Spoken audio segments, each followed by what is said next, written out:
Hi guys, good morning, good morning, good morning, good morning. Third day of Ramadan. Ayan, laban pa din. Third day of Ramadan, third day of fasting. Ayan, daan muna ako sa isang money exchange. May pinapakuha sa akin yung amo ko. So, daanan muna natin. And then, after, daan tayo sa supermarket para meron tayong mauulam later and makakain ng oras na ng kainan mamaya. So, ayan. It's Monday today. Ako lang mag-isa mamaya sa salon. Day off ng isang kasama ko. So ayan, magiging malungkot yung buhay ko ngayon. Charis, hindi man malungkot, kumbaga parang alone ako ngayon dahil nga mag-isa lang ako mamaya. Pero still laban pa din. Ayan, so nandito na ako sa labas ng money exchange guys. Mamaya ulit guys kasi bawal mag video dito. Okay, mamaya ulit. So ayan guys, nakuha na natin yung pinapakuha ng amo ko. Ayan, nakalabas na rin ako and punta muna tayo ng isang supermarket. Pwede tayo ng pwede nating makain-kain later sa iftar time kasi nga kailangan natin kumain ng healthy food kasi nga dahil fasting tayo, so kailangan natin kumain ng mga fruits or whatever na pwede nating makain sa iftar. And then since ako lang mag-isa, hindi ko alam kung makakakain ba ako ng maayos ng marami kung ako lang mag-isa kasi ayun nga, nasanay akong kumain na marami kami o dalawa kami, actually dalawa lang talaga kami. Kaso lang yung mga kasama ko pagkakain is sabay-sabay talaga kami, pero iba-iba kami ng table. Ay nako. So ayun, ganun ka yung namin, sitwasyon namin this Ramadan. Hindi lang naman ngayong Ramadan, every Ramadan naman ganito. And alam niyo guys, marami nagtatanong sa akin kung bakit ko ginagawa sa sarili ko, mag-fasting. Sabi ko, maganda mag-fasting and good for the health rin naman. Kumbaga parang may mga times na ooperahan ka, may operation ka, kailangan mong mag-fasting kasi hindi ka pwedeng kumain or uminom ng tubig kung going to operation ka. Parang ganun lang rin guys. So ako, ginagawa ko para lang din sa sarili ko kasi gusto ko lang, ganun lang. So nandito na tayo sa supermarket guys. Mamaya update ko kayo pag kung ano man yung nabili natin, kung ano man yung bibilhin ko. Okay? So ayan guys, nakalabas na ako sa supermarket and ano lang binili ko guys, century tuna and hot and spicy at saka yung isang pang paste sa serum na pang paste lang siya guys ang binili ko kasi actually hindi ko na kailangan bumili talaga ng ulam ng uulamin ko kasi ang daming nagbibigay ng pang-ulam doon sa amin. Ang daming nagbibigay ng biryani rice, mga ganyan, kung ano-ano na binibigay ng mga customer namin. So mas gusto ko lang bumili guys para kahit papaano meron akong sariling ulam kasi hindi lahat ng binibigay ng mga customer namin is gusto kong kainin dahil nga alam niyo naman ang mga Muslim, kinakain nila mga kambing, mga baka, mga ganyan. So mga ganyang putahe, tapos iba pa yung putahe, iba pa yung timpla ng mga niluluto nila. So hindi ko feel yung mga ano nila, sa akin lang ha, hindi ako maarte, pero hindi ko lang talaga nakakain yung mga lutong Arabic, and hindi ako sanay kumain ng mga lutong Arabic. So ayun, anyway guys, nandito na nga pala ako sa metro. So actually late na ako, pero laban pa din. Ayan, hindi masyadong matao ang metro guys, kasi nga pag ganitong Ramadan, maaga nag-uuwian yung mga taga-office, mga estudyante, ganyan. And so malapit na rin ang summer. Puti na nga lang guys, ang Ramadan is ano siya, winter siya.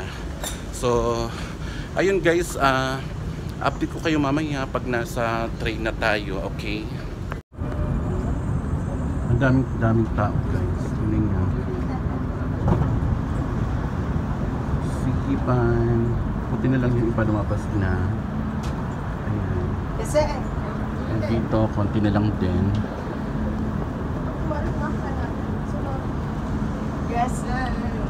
Daming tao. Hindi ko alam kung bakit yung daming tao ngayon. Monday naman sana. Monday sana today, pero ang daming tao. Hindi ko alam kung bakit.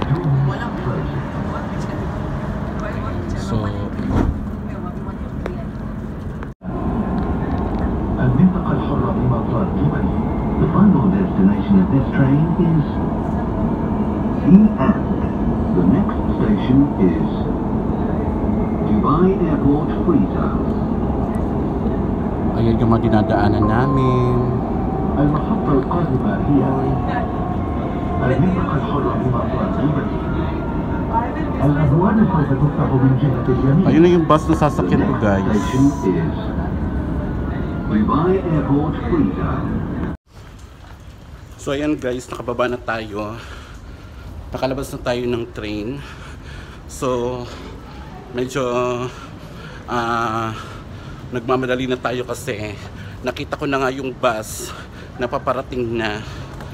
So nakita nyo naman kanina sa video ko, napaparating na yung bus. So ayun, madali na tayong bumaba kasi para hindi naman tayo may iwanan. Kahapon na iwanan tayo, so kailangan natin magmadali ngayon.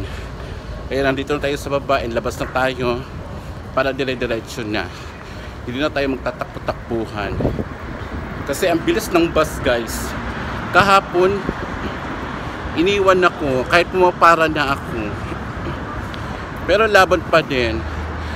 Hindi ko alam kung ano ngayon, Monday naman ngayon, pero ang daming estudyante napapauwi na rin. Tapos na rin yung klase ng mga estudyante. Ang aga matapos ng klase ng estudyante guys pag tuwing Ramadan.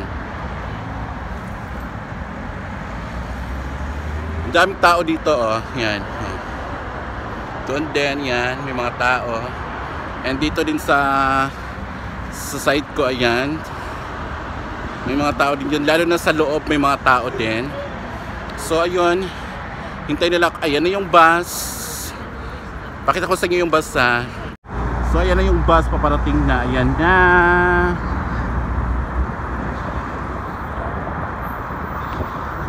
So yan na yung bus guys, sasakyan ko. Mamaya ulit magkita tayo, mag-usap tayo. Hindi pa tayo tapos. So i-update ko kayo mamaya guys. So ayan guys, nakababa na tayo sa bus and may nakita ko isang bus doon na paparating. Tingnan ko kung yun ba yung bus na dadaan sa likod ng salon namin, para hindi na ako maglakad ng ganito ka init. Ayan, tingnan natin yung bus na paparating. Oh my God, hindi siya.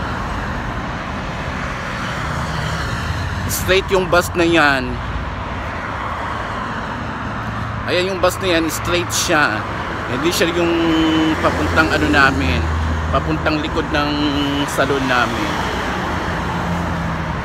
So maglakad na lang ako. Actually hindi naman mainit na mainit. Nadadala pa rin naman siya ng ano, ng lamig.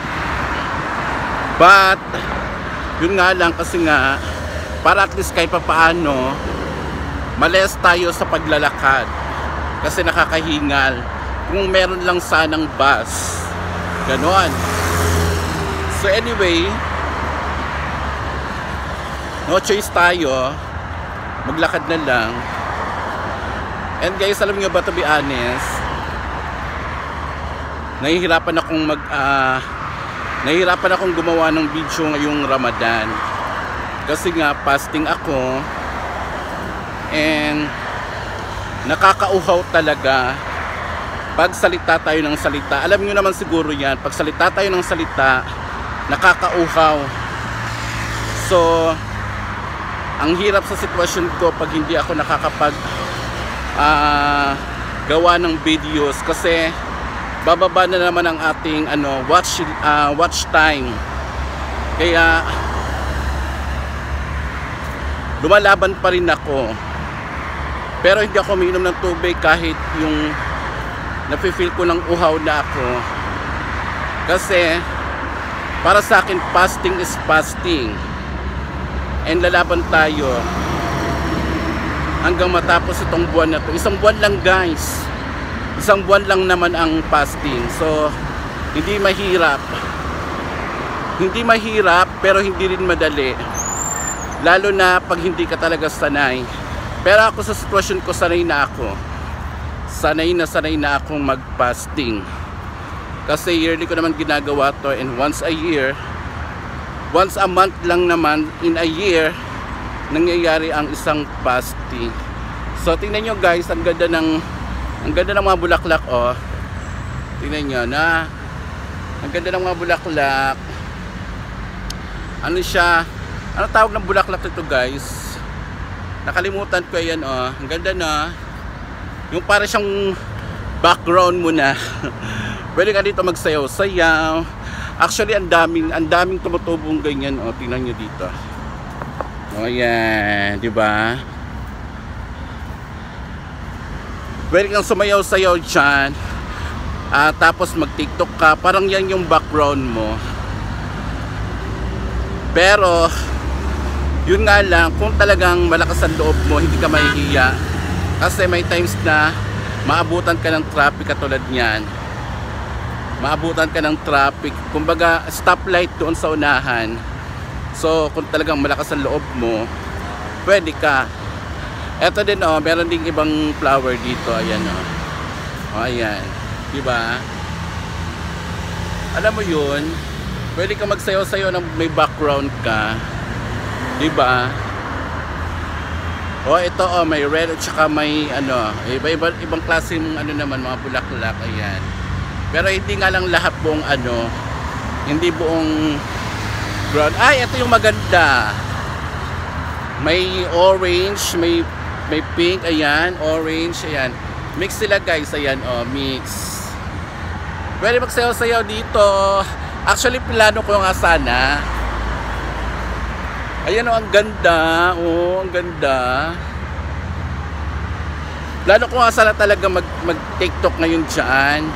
Kaso lang, nawala naman sa isip ko na dalhin ko yung tripod ko and magpa-load muna ako para makapag-TikTok ako or makapag short videos ako para ma-upload ko sa YouTube at saka sa Facebook and then sa TikTok din. Ganon.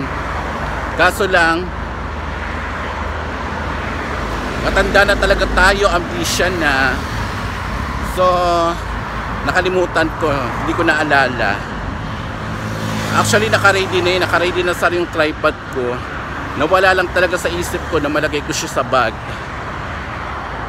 Ayun, so anyway guys, medyo mahaba-haba na yung videos na ma-upload natin. Magpapaalam na lang po ako, and para po pagdating sa salon, kasi bawal masyadong maingay doon sa salon ngayon kasi nga Ramadan, fasting yung mga tao. So mas maigi na habang nandito pa tayo, i-end na natin yung ginagawa nating video, and magla-live na lang ako mamaya, at saka may i-upload akong videos mamaya. So please guys, Don't forget to like, comment, and share. Lalong-lalo na sa inyong pag-comment, guys. Para naman kahit pa paano, ma-recognize ko naman kayo. At malaman ko kung sino kayo. At para ma-shoutout ko naman kayo sa mga darating ko mga live. So, dito na po magtatapos ang aking videos, guys. And please don't forget to click the notification bell para naman updated kayo sa lahat ng mga videos na ina-upload ko. Okay, so thank you so much, guys. I love you all. See you in my next vlog. Hinihingal na ako. Bye!